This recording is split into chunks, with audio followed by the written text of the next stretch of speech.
Alô, amigos, bem-vindos ao Gente que Fala, sempre ao vivo, de meio-dia a 1 pela rádio Trianon, AM 740 São Paulo, Rádio Universal, AM 810 Santos, AltV, www.altv.com.br, reapresentação 6 da tarde, também TV Guarulhos, canal 20 OHF, canal 3 da NET em Guarulhos, 11h30 da noite. Visite nosso blog, conheça nossos colunistas e colaboradores, gentequefala.com.br, nossa fanpage, Facebook/programa Gente que Fala. Para você participar, o chat no site da UTV, também o WhatsApp 974012235 e um telefone que fica à sua disposição é São Paulo 5052-6622. Participando desta edição de Gente que Fala, Milton Flávio. Prazer tê-lo aqui, Milton Flávio. Prazer é meu, Zancopé, de estar mais uma vez com você, falando com os nossos telespectadores e com uma banca, né, que orgulha todos nós. Sabe que me chama a atenção agora, você participa há muito tempo do Gente que Fala, quando era apenas no estúdio da Trianon, lá na Avenida Paulista, apenas na rádio Trianon, hoje estamos na AltV, mas eu nunca anunciei você como médico. Médico Milton Flávio. Agora médico, mais do que nunca. Sempre foi médico. Sempre foi médico. Atualmente é diretor do Centro das Indústrias, é isso? Isso. Né? Eu acabei de sair da Secretaria de Energia, eu era subsecretário de Energias Renováveis, mas acredito que tem uma missão importante para cumprir na implementação das energias renováveis. Quando você encontra dificuldade de um lado, aprendi que você tem que buscar a solução de outro, né? Eu troquei o lado do balcão. Vou defender aqueles que fazem, na verdade, energia em São Paulo. Desde 95, enfim, da década de 90, o setor foi privatizado. Eu era líder do nosso partido, do nosso governo na época, portanto, tenho responsabilidade. E se as oportunidades surgiram nessa área, não há por que a gente não trabalhar. Não podendo trabalhar ou continuar trabalhando onde eu estava, vamos buscar outros locais onde a defesa possa continuar sendo feita. Você consegue encontrar tempo para exercer a medicina? Continuo, Zancopé. Eu conto essa história sempre, acho que a Muna já ouviu de mim algumas vezes. Eu, quando fui disputar a primeira eleição, Botucatu não elegia deputado há 50 anos. Eu não era político, eu era um transplantador de rim, um médico na Faculdade de Medicina de Botucatu. Muito conceituado, mas, sobretudo, porque era um paizão para os doentes na minha clínica privada. Cobrava de quem podia e não cobrava de quem não podia. Eu posso dizer com toda tranquilidade, e não serei contestado nem contraditado, eu tenho quase 40 anos ou mais de medicina. Me formei em 71, né? 40 anos de medicina, um pouco mais. Não há um paciente que possa dizer, me olhando nos olhos, que não se tratou comigo porque não pôde pagar a conta. Então, quando eu fui candidato, eu ouvi um comentário na cidade seguinte: você não vai ganhar a eleição porque os pacientes não querem perder o médico. E aí eu fui para o palanque e disse: olha, eu não vou fechar minha clínica. Enquanto eu tiver saúde e competência, eu vou continuar atendendo. Durante todo esse período, de 95 até hoje, deputado, secretário, diretor do IANSP, eu nunca deixei de atender os meus pacientes. Então, enquanto eu tiver paciente, eu estarei presente em Botucatu. Ainda nesse fim de semana, no sábado, tive lá 22 consultas. Quanto de pedágio? Pergunta o Jaime. Olha, dessa vez eu paguei mesmo. Olha, eu não sei exatamente quanto, deve estar por volta de R$35, R$40. Mas, olha, como eu tenho filhos e netos, eu fico feliz da vida, porque a estrada é uma maravilha e eu não corro nenhum risco. Advogado Alexandre Thiolier, prazer tê-lo aqui, Thiolier. Beleza, eu ia perguntar se médico paga pedágio. Paga pedágio, que absurdo, não, que absurdo. Médico não devia pagar pedágio. Olha, Não devia, eu acho que é fundamental, a atividade é essencial. Eu acho que tem umas coisas no Brasil que não deveria ser liberado do rodízio. Deveria ser liberado o rodízio. O rodízio já é liberado para médico, que eu saiba. Para o médico é. Para o médico é. Então, eu não entendo. Mas para ele explicar e, aliás, que ele em é São médico... Paulo o pedágio é baratinho, o senhor que sabe disso, não é? Baratinho. As estradas são excelentes, mas é o pedágio mais caro do mundo. Deus me livre. Munazem. Foi um prazer você me apresentar. Prazer eu nem pude falar do Galo hoje, então não vou falar. Munazem, que bom tê-la aqui, Munazem. Eu agradeço muito ao convite, aos nossos internautas, nossos ouvintes, aos nossos companheiros da mesa, esse ilustre amigo, Milton Flávio, um excelente médico. Olha, o poder público vai sentir muito a sua falta. Mas você está sempre junto, você é um parceiro. Que bom. Professor Cláudio Freire, prazer tê-lo aqui, professor. Bom dia, é um prazer muito grande. Bem próximo. Estar em seu programa, Zancopé, e com certeza vamos contribuir e participar no sentido de falar um pouco sobre o mercado editorial, dentro do possível. Você é diretor da editora Letras Jurídicas, é isso? Exatamente. Mas tem uma outra editora, nós temos não é dois só... selos de publicação, que é o selo Letras Jurídicas, específico para livros jurídicos e revistas, periódicos. E Letras do Pensamento, que é voltado para a literatura em geral e livros técnicos. Olha, manchete em todos os jornais, repercutindo de toda forma. O ex-presidente Luiz Inácio Lula da Silva mostrou-se indignado e responsabilizou a presidente Dilma pela operação de busca e apreensão na empresa LFT Marketing Esportivo de seu filho Luiz Cláudio Lula da Silva. Conversas com aliados, o ex-presidente disse que ou a ação foi uma demonstração de desgoverno da presidente ou uma prova de que ela orientou o seu ministro José Eduardo Cardoso a proteger somente ela, ainda que seu padrinho político tenha que pagar o preço disso. Nos dois casos, afirmou Lula, a responsabilidade é dela. Milton Flávio, Munazem, Cláudio Freire, Tiolier. Eu acho que o ex-presidente pensa que está na Venezuela. Porque o ministro da Justiça e nem a presidente da República tem qualquer controle sobre as investigações que são feitas pela Polícia Federal. Até porque a Polícia Federal ela só faz investigações quando autorizada pelo Poder Judiciário. Ela inicia a atividade e esses mandados de busca e apreensão são, obviamente, decretados ou determinados pelo Poder Judiciário. Eu custo a crer que o presidente Lula tenha dito isso. O Instituto Lula já negou essas afirmações. Eu custo a crer, e custo no sentido de dinheiro mesmo, porque quando a gente fala no Lula tem que falar assim, as coisas mais abertas. É o seguinte, custo a crer porque é o seguinte, não faz muito sentido. E o ministro Zé Eduardo, ele vem sofrendo uma pancadaria danada de gente que não tem interesse em manter o grupo da Dilma no poder. Esta que é a verdade. Já afastaram um monte de gente, falta afastar o Zé Eduardo. Porque, cá entre nós, contra o Zé Eduardo não há nada. Ele foi professor da Faculdade de Direito, é uma pessoa seríssima e, pelo contrário, não faz nenhum sentido. Ponha quem quiser lá, não vai mandar na Polícia Federal. Isso é certo, como você se chama, Zancopé. Mona?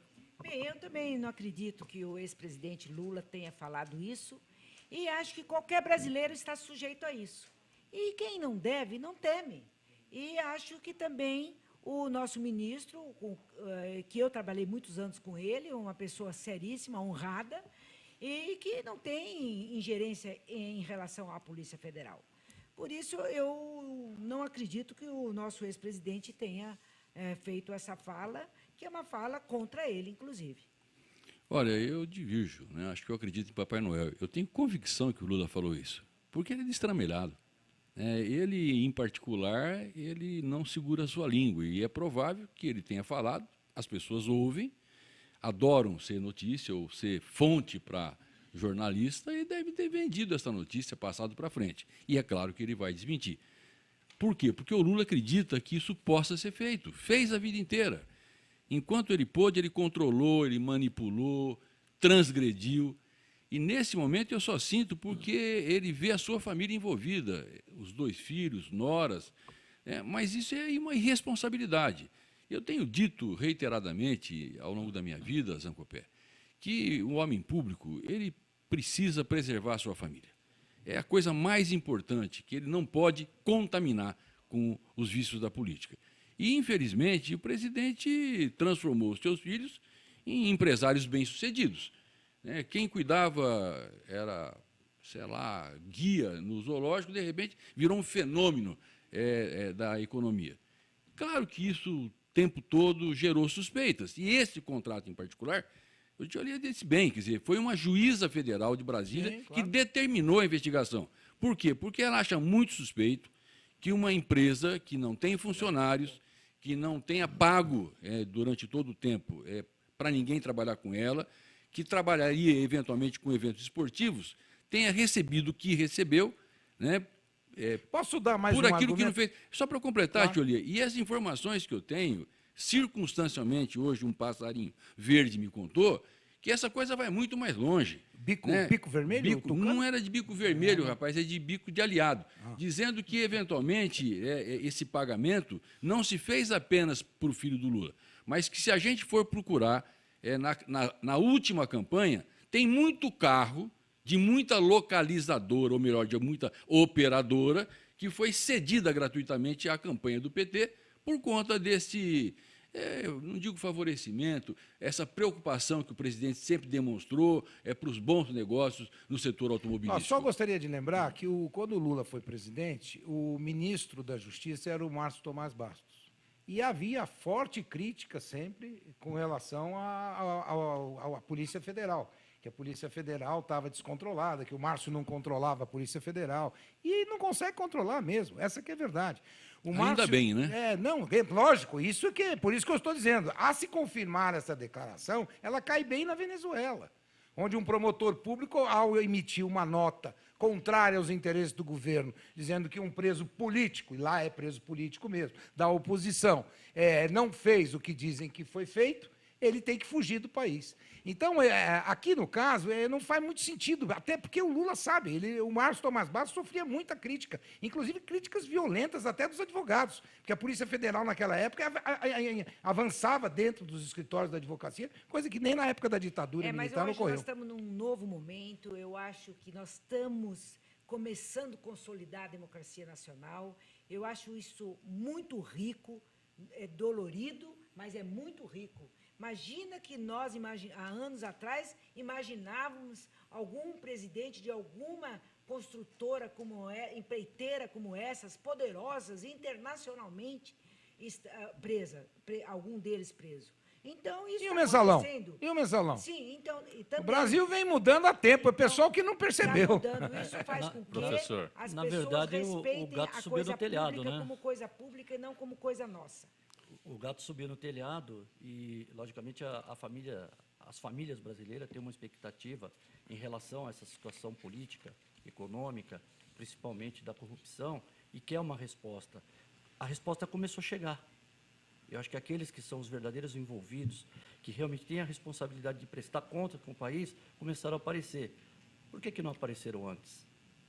Então, fica aí já o primeiro tiro, né, eu diria assim, para que tudo isso seja realmente esclarecido e possa tomar o seu devido lugar e o Brasil seguir em frente. Seu Modesto, primeiro tiro, está um Não, tiroteio danado. Tem mais tiro do que aquele avião que foi perseguido lá no Mato Grosso. Não, nesse caso aqui, né, do filho do Lula. Porque está um tiroteio intenso e faz na verdade, tempo. Começou com a Nora, né?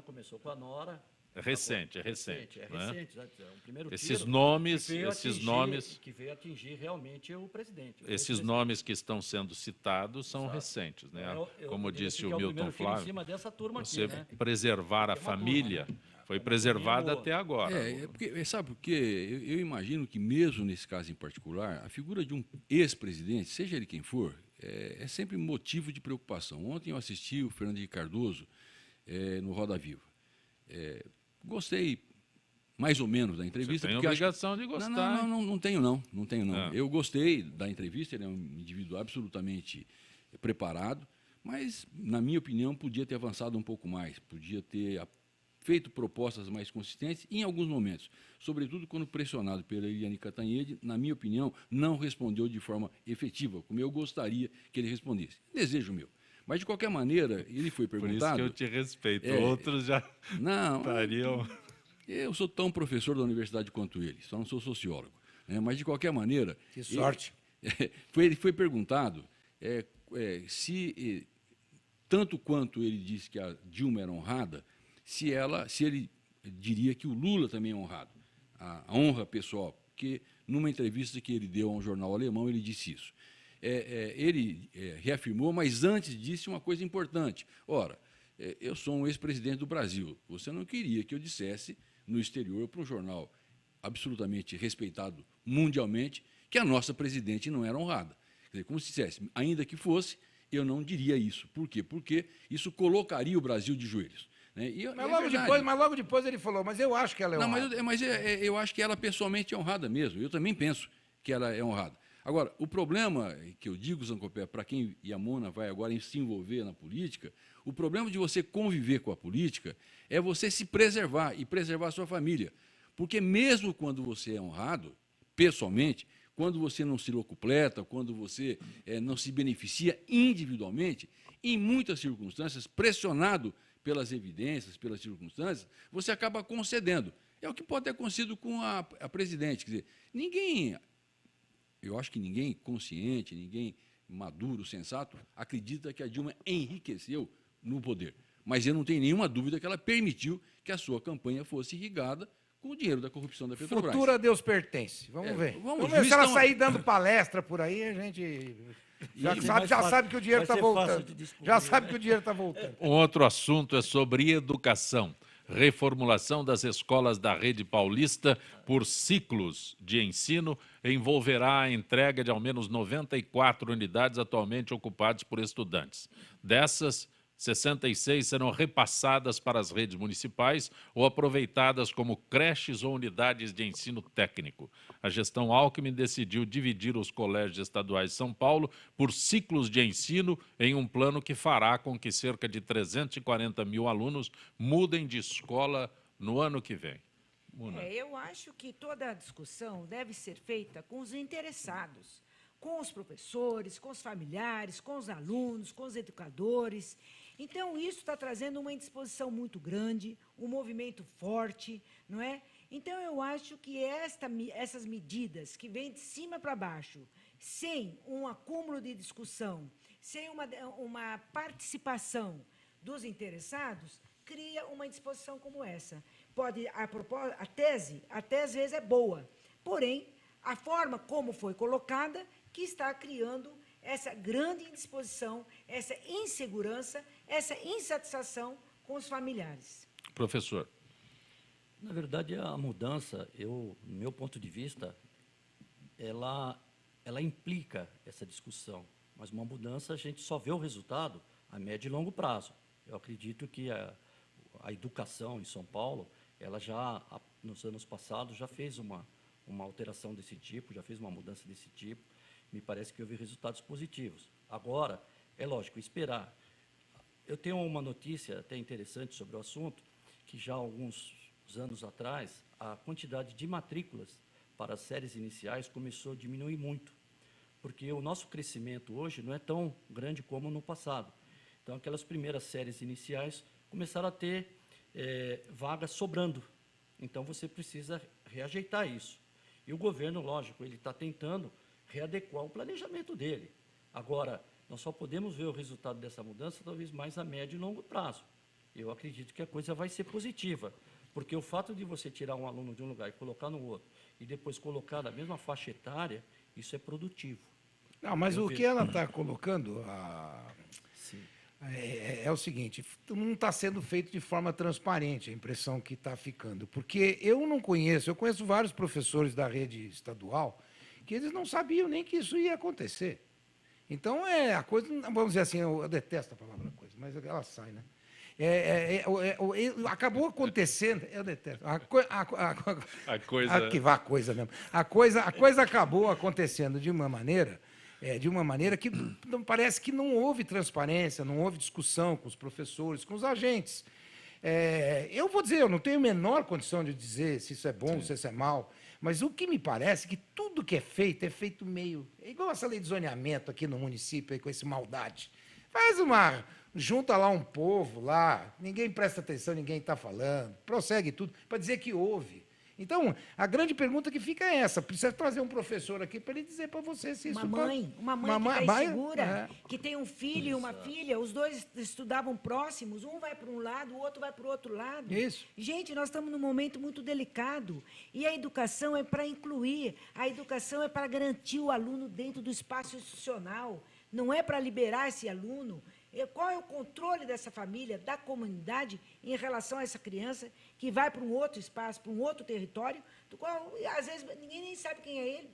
Não é? Milton Flávio, você é professor universitário, mas, como político, não é? Eu fico tentando entender essa reformulação quando nós cobramos escolas, né? Vamos deixar a saúde e o transporte de lado. Quando nós cobramos uma rede melhor de escolas, eu não estou tentando entender por que a redução locais físicos. Nós sempre cobramos locais físicos. Não é difícil, Zancopé, não é difícil você entender. Eu só não posso aqui... que o professor Cláudio colocou, reduz o número de alunos?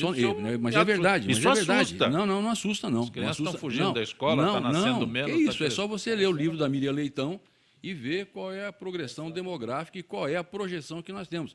A partir de 2035, o Brasil vai reduzir a sua população. E vem reduzindo já há algum tempo a população de jovens. Professor Alckmin, o governador Alckmin é previdente já. Não é verdade, Zancopé. Nessa questão, vamos só... Primeira coisa que não é uma mudança recente. Eu me lembro e vejo nessa mudança coisas muito parecidas com o que foi feito no passado, no primeiro governo Mário Covas, com a Rose Neubauer, quando ela procurou aproximar as crianças das escolas que ficavam próximas da sua residência. Houve uma grita geral. Por quê? E eu vou dar um exemplo da minha cidade, Botucatu. Porque lá a melhor escola, por assim dizer, era o Cardoso de Almeida. E quem estudava no Cardoso de Almeida? As pessoas que tinham mais influência, independentemente se moravam próximas ou não do Cardoso de Almeida. Então, no momento em que você disse na cidade, olha, daqui para frente, vai estudar no Cardoso quem mora perto do Cardoso, todos aqueles, como eu, que éramos médicos, advogados, engenheiros, e que, por influência social ou política, conseguimos manter os nossos filhos nos melhores colégios, independentemente da proximidade, claro que houve uma reclamação. E a reclamação era exatamente: como? Agora meu filho muda de casa. Bom, neste momento, o que está sendo colocado é uma coisa muito importante, mas muito importante, né? Meu Deus do céu, será que nós deixamos de assistir televisão? As questões do bullying, dos abusos, das violências sexuais que acontecem nas escolas, elas não são mais importantes do que as crianças continuarem estudando na mesma escola, o pequenininho e o grandão? Meu Deus do céu, essa é uma mudança necessária. Infelizmente, ela vem muito tarde.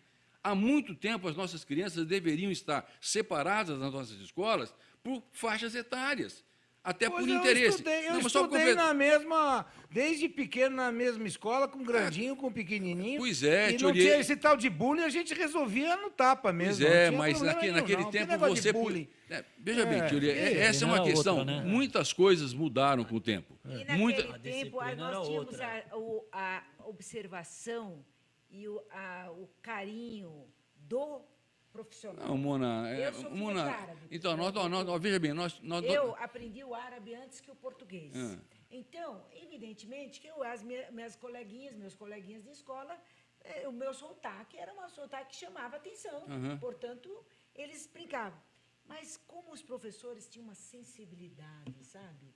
Eles conseguiam controlar isso, conseguiam... Mona, eu não quero voltar para trás, mas eu tenho 68. Há 60 anos atrás, eu não tinha alternativa. Na minha cidade de Miribiri tinha um único colégio.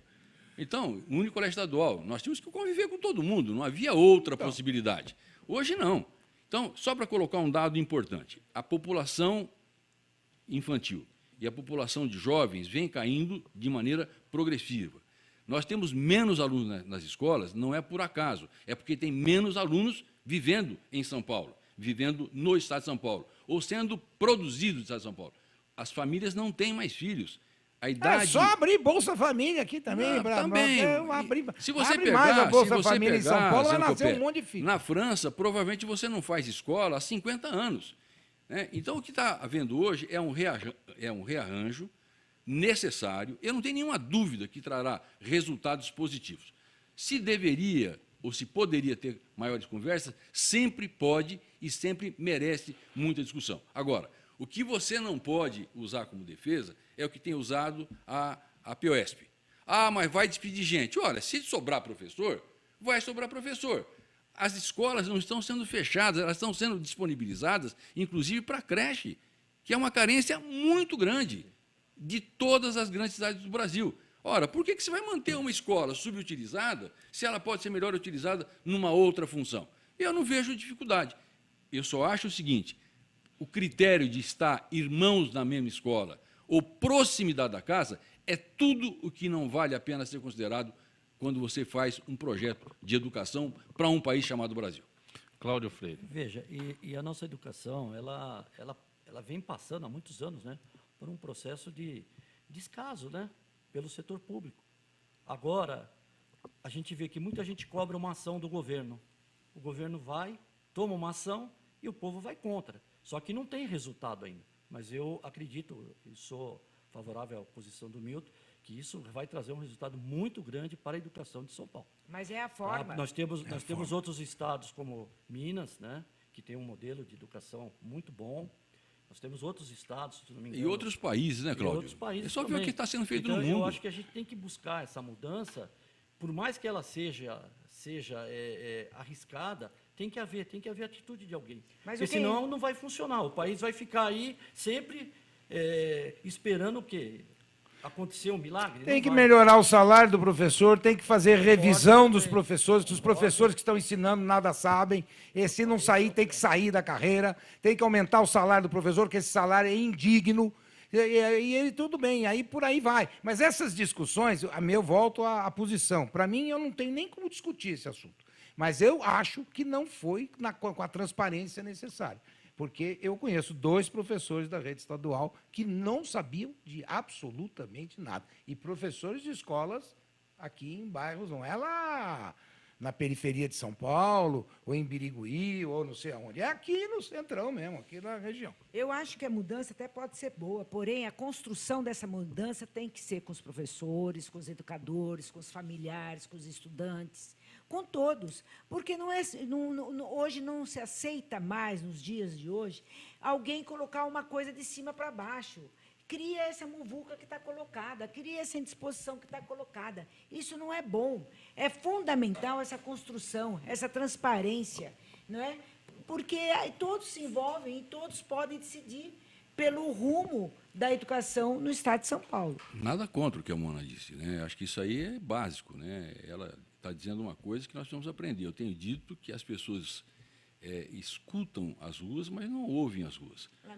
Lamentavelmente. Hoje, o que se pretende, o que se pede, é que haja uma participação cada vez maior da sociedade. Dos conselhos. Dos conselhos, nas decisões que serão tomadas. Então, é por isso que eu disse, eu defendo a ideia, eu defendo o conceito, acho que é um conceito absolutamente necessário, já chega tarde, mas, meu Deus do céu, né, não custa nada conversar, até porque eu duvido que professores bem intencionados tenham condições, inclusive, de se contrapor a uma ideia que aparentemente é muito boa.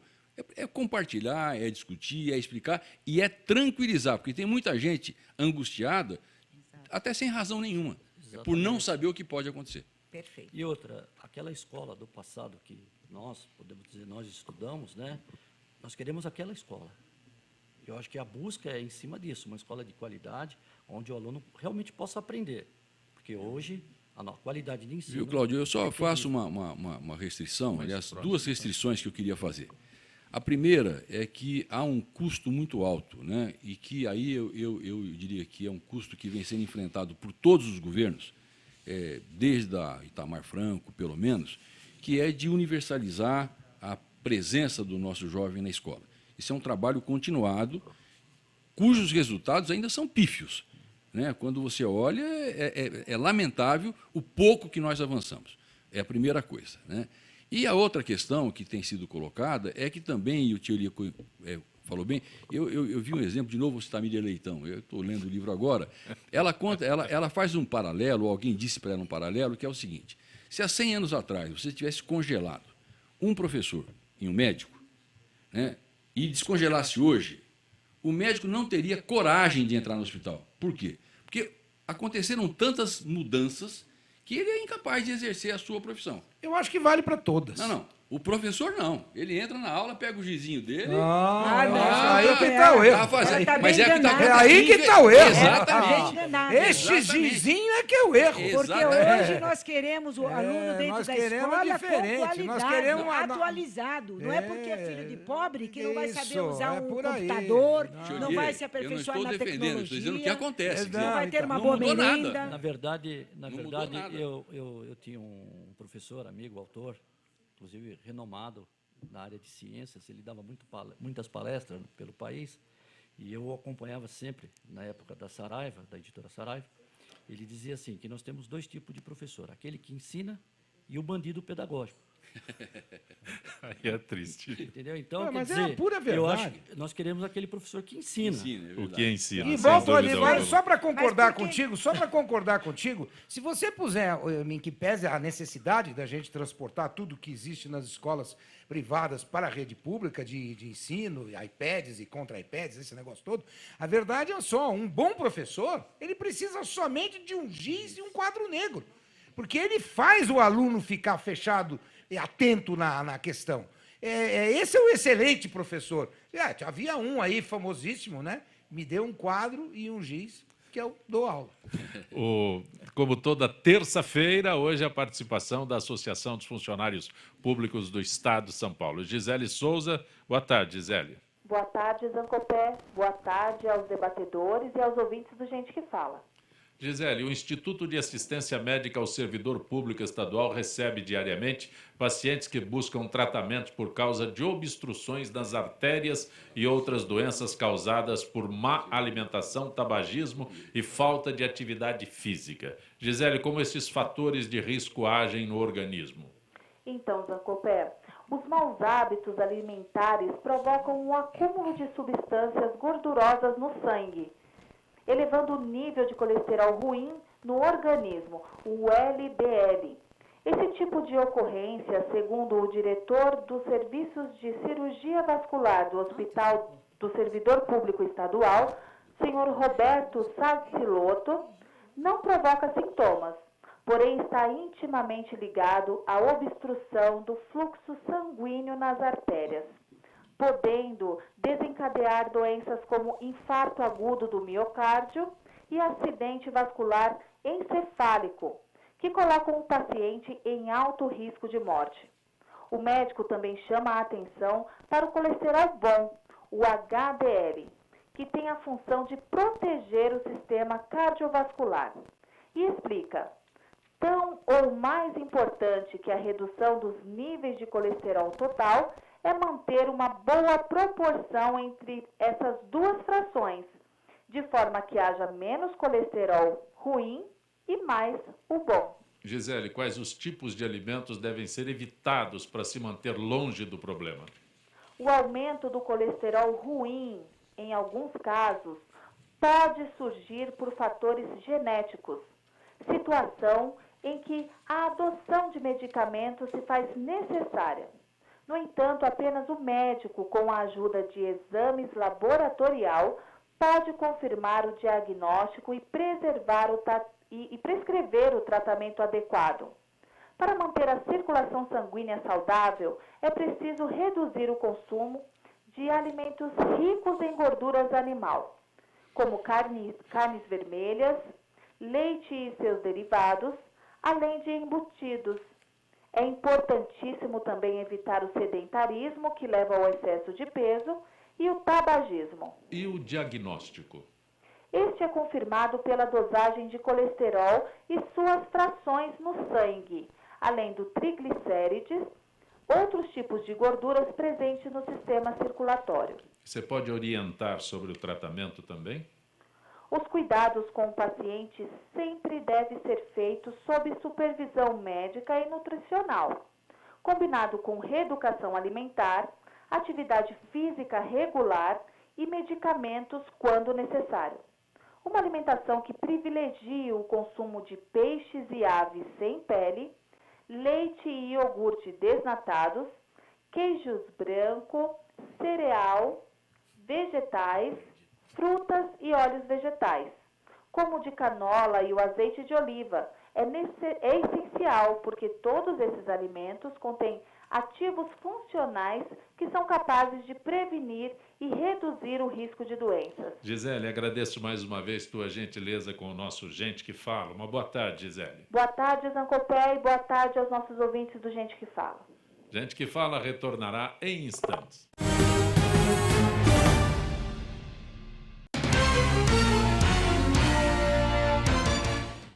Olá, eu estou aqui para tocar sua consciência. nossa saúde ganhou o movimento Mama Amiga pela Vida, uma ação social e voluntária que trabalha pela prevenção do câncer de mama. Esse trabalho leva informação às mulheres, apoio e um toque de carinho, com campanhas como a Rede de Pontos de Prevenção e o modelo Mama Amiga, que ensina a identificar possíveis alterações nas mamas. Para saber mais, acesse e participe desse grande movimento pela vida da mulher.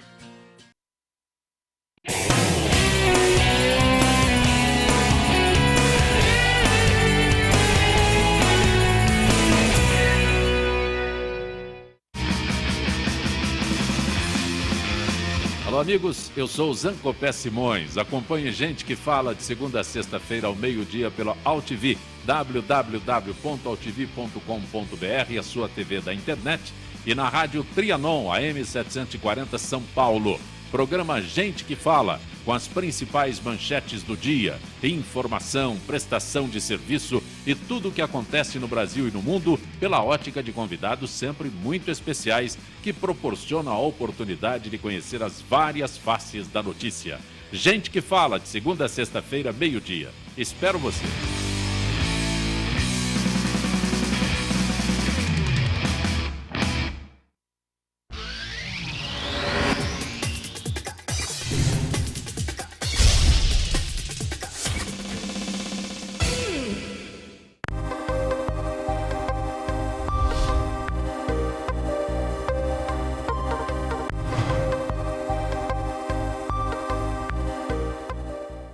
Você vai cuidar de mim, você vai me proteger e me levar pra vacinar. Você vai me ver crescer, com você vou aprender a me lembrar de vacinar. De 15 a 31 de agosto, leve as crianças menores de 5 anos para serem vacinadas contra a paralisia infantil e atualizarem a caderneta. Os postos estarão abertos neste sábado, dia 15. Vacinação contra a paralisia infantil. Você é o protetor do seu filho. Vacinar é proteger. É o governo federal trabalhando para o Brasil avançar. Ministério da Saúde. Governo Federal.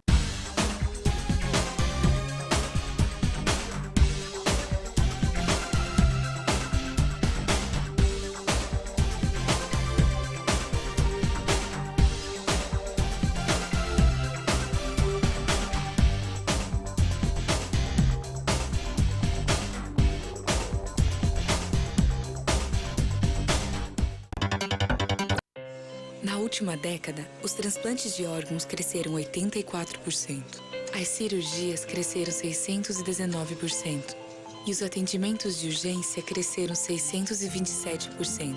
As doações de sangue precisam acompanhar esse crescimento para atender a milhares de pessoas que dependem da sua solidariedade. Esse gesto está em suas mãos. Seja para quem for, seja um doador. Procure um Hemocentro mais próximo.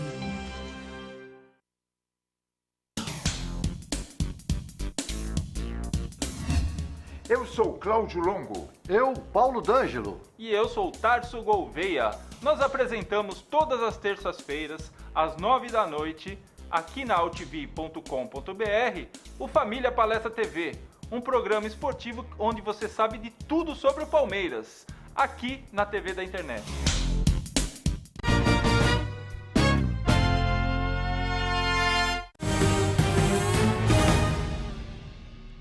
Você está conosco no Gente que Fala, Rádio Trianon, AM 740 São Paulo, Rádio Universal, AM... E aí? 810 Santos? Muda o óculos ou não?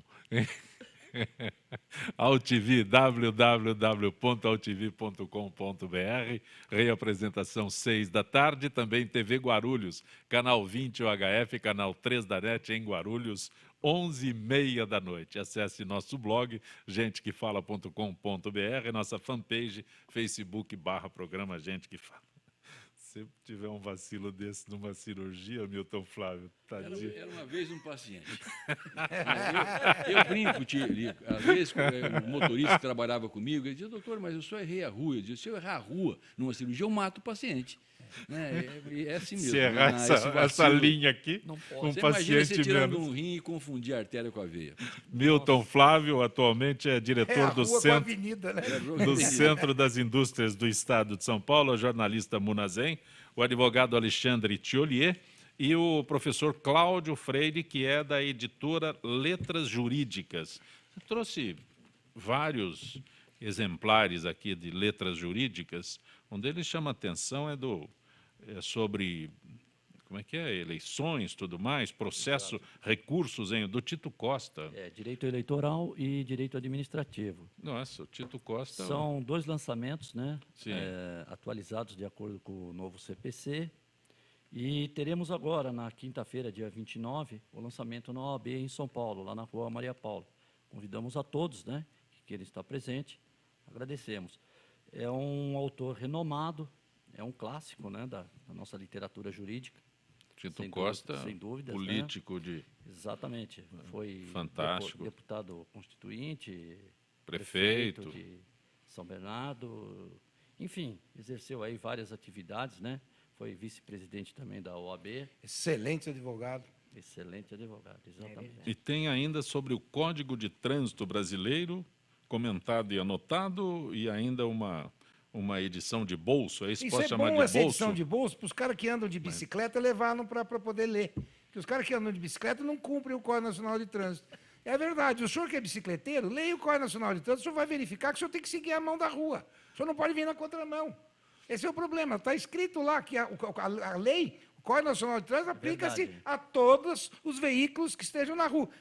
E não é cumprido. Passa e fica por isso mesmo. Você acha que alguém de bicicleta conhece leis de trânsito? Eu vou dizer a você, todo mundo, a maioria que está montada naquela bicicleta, anda a pé e guia automóvel. Nós anteriormente falamos sobre educação. Nada contra a bicicleta, desculpe, Exato, nada contra não. a bicicleta. É Eu só que eu acho tenho que visto hoje barbaridades na rua com A esse negócio educação de de bicicleta. trânsito tem que ser uma matéria obrigatória nos currículos. É verdade. Porque se você quer educar um país, né, as pessoas, o cidadão, a circular no trânsito, você tem que dar a matéria para ele. Lógico.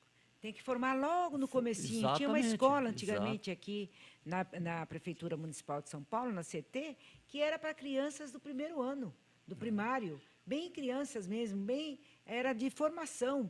Então, tudo tem que ser aprendido. E é lá, é na escola. É fundamental que a escola seja equipada, tenha condições, boas remunerações, porque quando a gente falava do professor, que o Darcy Ribeiro dizia, o aluno engana que estuda e o professor engana que dá aula, é porque não há supervisão. Tem que criar condições de qualificar permanentemente esse educador. Isso quer dizer, precisa de quê? De investimento. Tem outros títulos ainda, o Restaurador, este é um outro... É um outro selo, outro selo, da editora, né? Que é o selo Letras do Pensamento. Minhas onde experiências. Nós produzimos, esse do Restaurador. Produzimos os livros literários. Mário Antônio Silveira. Exato. Esse é literário. Esse é literário, Esse é técnico, Minha Experiência com a Verdade? Também é um livro na área espiritual, né? Na área espírita, melhor dizendo. E um livro de contos, né? Chapéu do Alberto, tá Chapéu do Alberto, sugerindo o Alberto Santos Dumont. Na verdade, é um conto que abre, né, o livro sobre Santos Dumont, né? É de Isa Oliveira? Isa Oliveira, exatamente. Está bem diversificado. Né, A editora, ela procura, né, sendo que o seu maior foco é o livro jurídico. Hoje nós temos quase 200 publicações na área jurídica e a literatura é recente. Nós iniciamos a literatura em 2008. Então, temos várias obras, mas o foco é o jurídico ainda, tá? Mas a editora Letras Jurídicas é consagrada, pelo amor de Deus. Muito obrigado. Sou advogado, que é isso? Fala com propriedade. É lógico, eu estou dizendo que é verdade mesmo. São várias editoras consagradas na área jurídica. Letras Jurídicas é uma editora consagrada. Cabe até um comentário interessante que nós estamos no mercado basicamente aí há 16 anos com a Letras Jurídicas. E o comentário do colega aqui da mesa, do Tiolier, exatamente, nos deixa muito satisfeito e, logicamente, também colocamos lá a casa à sua disposição. Não, imagine, com certeza estarei aí no lançamento do Tito Costa, até porque faz tempo que eu não encontro com ele e preciso revê-lo. Pois não? Não, eu acho muito bom. O Tito Costa é uma figura, né? Uma figura que tem uma história muito interessante e sempre foi uma pessoa que era e é referência na área jurídica. Então, parabéns, né? Muito bom. Estivemos, só para complementar, semana passada lá em São Bernardo, na OAB, fizemos já um lançamento, o primeiro lançamento, E realmente, no final, quando era ali por umas 22 horas, o filho dele perguntou: o senhor está cansado? Ele falou: não, estou normal, 92 anos. Maravilha. Ele foi prefeito de São Bernardo no auge da ditadura militar, né? Exatamente. Munazen, também para o Milton Flávio, o Tiolier, o Cláudio, a redação do Enem, o tema é violência contra a mulher. Eu sei que você faz um trabalho específico em cima disso. Olha, eu considero um ganho para a sociedade brasileira colocar esse tema no Enem, envolvendo jovens para refletir essa dramática situação da violência contra a mulher, contra a sociedade, que é a violência doméstica, né? Num país que ainda em cada 8 minutos uma mulher dá óbito. Então, é muito grave. Então, nós precisamos, sim, discutir nas escolas, nas famílias, nos meios de comunicação, em todos os lugares. E precisamos de políticas sérias, efetivas, para combater essa tragédia, essa chaga nacional que chama violência doméstica. Nós somos um dos países que temos o maior índice de violência. É o maior país diz respeito à mulher. Como é que pode um parceiro que você divide seu sonho, é o pai dos seus filhos, e te levar ao óbito, né, Milton? E eu sempre digo, quem se cala mediante uma violência, um vizinho, um porteiro, um familiar, é coautor daquele crime, né? Então, quem se cala, quem não rompe o silêncio, quem não denuncia a violência, compactua com a violência. Eu Por vou isso, dizer a acho você que foi que um grande ganho para a concordo- sociedade brasileira. Eu concordo em gênero e número. Eu acho que o tema, não tenho nada contra o tema, mas o meu sonho, quando eu fiquei aguardando o tema da redação, que ficou um negócio assim bacana, né? Todo o pessoal de cursinho falando em rádio, televisão, tudo mais. Eu pensava assim comigo: meu Deus do céu, o ideal seria ética. Esse era o tema que nós precisávamos, que essa molecada precisava estar discutindo. Nada contra a violência contra a mulher, que é perfeito e tudo mais. Mas, nesse momento, o que é necessário no Brasil é se falar de ética.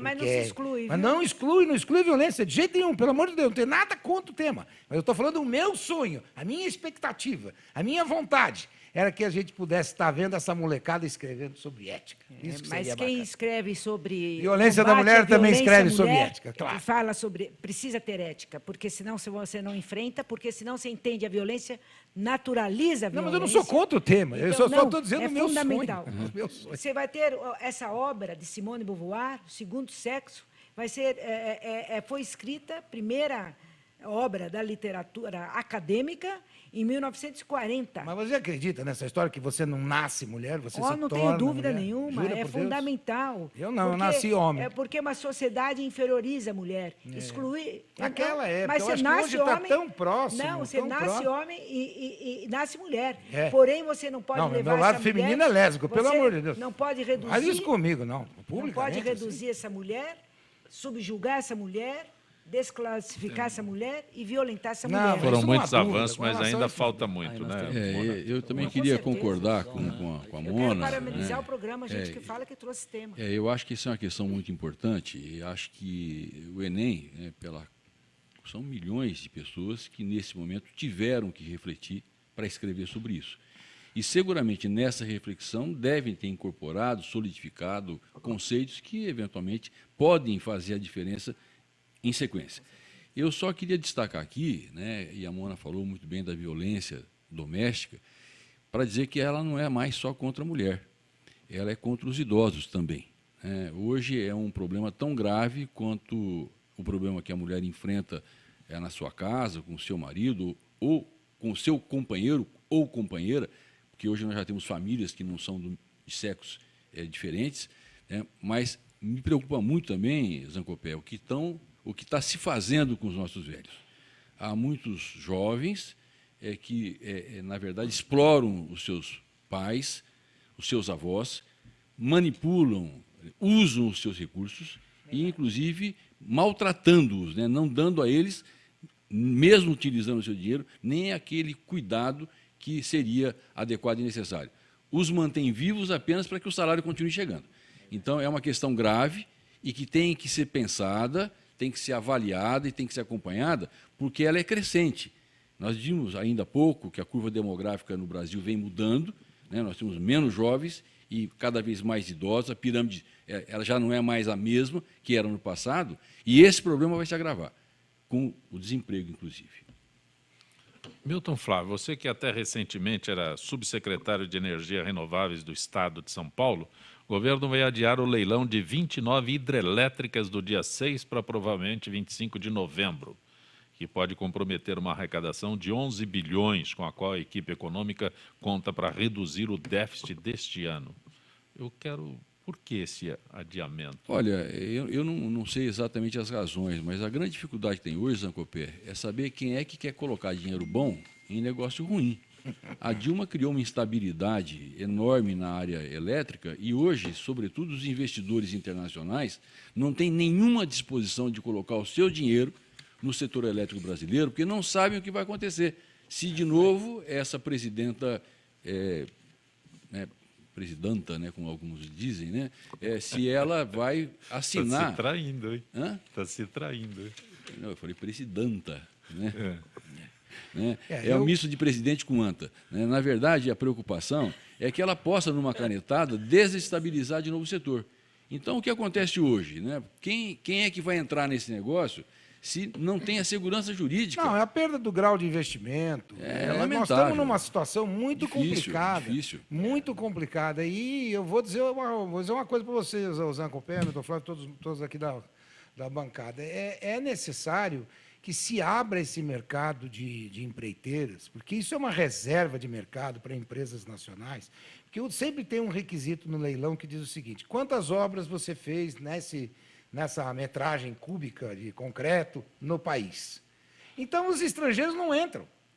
Não podem entrar. Nós temos que acabar... Ou se associam a empresas... Mas tem que se associar. Mas para associar, o cara entra para se associar, olha o que tem ali e cai fora.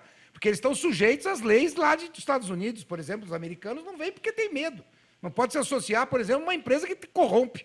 Porque senão o cara que está aqui vai acabar sendo julgado pela lei americana. Então, nós tínhamos que abrir o mercado. Está cheio de empreiteira chinesa e tudo mais. Fazer o Brasil rodar. O Brasil precisa fazer rodar. Nós podemos ficar com essa reserva de mercado. Posso só fazer um comentário? Eu, até há pouco, eu era subsecretário de Energias Renováveis.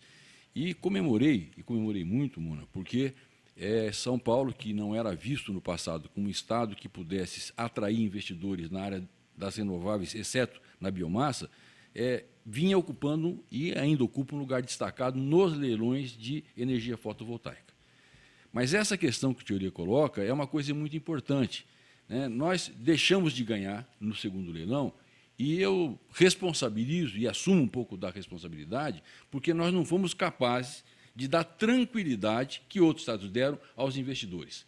Neste momento em que o Brasil vive essa insegurança jurídica e esse clima de insegurança econômica, é muito importante que os governos, e os governadores, os secretários, possam fazer o contraponto, dizendo para os investidores, olha, aqui em São Paulo, aqui em Minas, aqui na Bahia, né, vocês vão ter o apoio nosso, né, não é favorecimento, não, é estabilidade. O apoio para que você possa, de fato, criar para o Brasil alternativas adicionais, né, até porque... Isso é fundamental. O mundo moderno exige sustentabilidade. São Paulo tem, em muitas áreas, uma insolação comparável à da Bahia e dos estados do Nordeste. Né? Nós só precisamos que, efetivamente, o Estado continue demonstrando que não faltará apoio, que o governo fará o necessário para que essa indústria possa se desenvolver. Até porque ela é muito importante para São Paulo, porque nós só produzimos metade da nossa energia.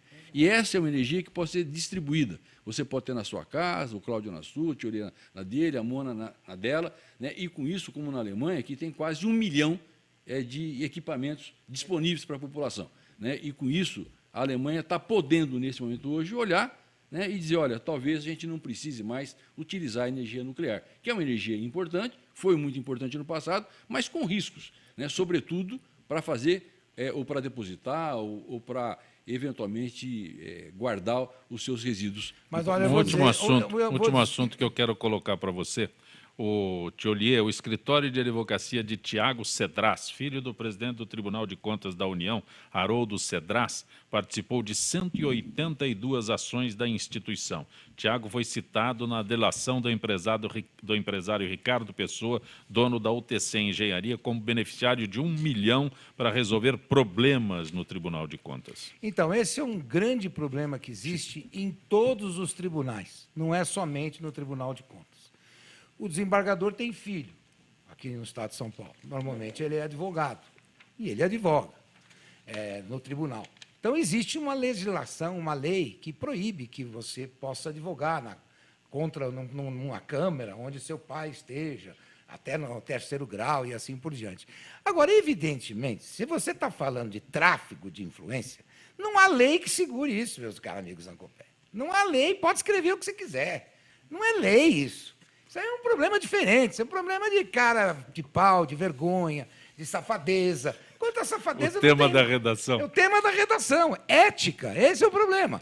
Nada contra a violência da mulher, pelo amor de Deus. Não. Não, antes que absolutamente. Não, mas é o seguinte, nós temos um problema gravíssimo, gravíssimo. Eu me lembro, por exemplo, quando meu pai foi juiz do Tribunal Eleitoral, eu nunca advoguei no Tribunal Eleitoral, na minha vida. Eu fui procurado por um monte de deputado, vereador, para eu advogar lá, porque meu pai estava lá. Ele estava sendo procurado só porque meu pai estava lá. Imagine, eu falei, o senhor ficou maluco? Eu nunca advoguei aí. O senhor ficou louco? Procure um advogado do Tito Costa. Vai lá procurar o Tito Costa, doutor Arnaldo Malheiros e assim por diante, tantos outros. O senhor está me procurando para fazer tráfico de influência, mas não é para fazer advocacia. Eu estudei para advogar, meu filho, não é para fazer tráfico de influência. Porque se fosse para fazer tráfico de influência, eu não precisava ter estudado. Nem passado pelo castigo de ter passado aquele vestibular terrível lá da Largo de São Francisco, aquelas provas orais com aquele, eu acho que já falecido professor Cesarino de Direito do Trabalho, que apertava o pé de todo mundo lá, entendeu? E é para fazer tráfico de influência. Isso é safadeza, ponto. Agora, evidentemente, o advogado pode se defender e deve se defender, até porque interessa a ele essa defesa.